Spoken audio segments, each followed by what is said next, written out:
Standing on the shore of decision, looking into the face of adventure. Desire to abandon all I know.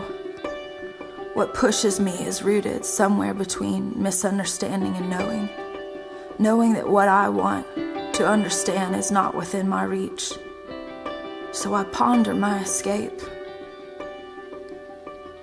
Not knowing what lies ahead.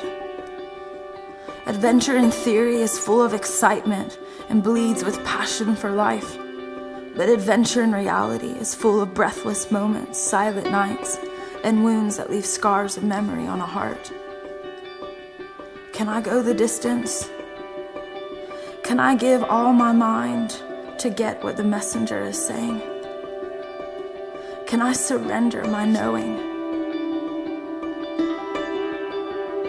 Will I survive the humility of ignorance to obtain a treasure that earthly gold cannot buy?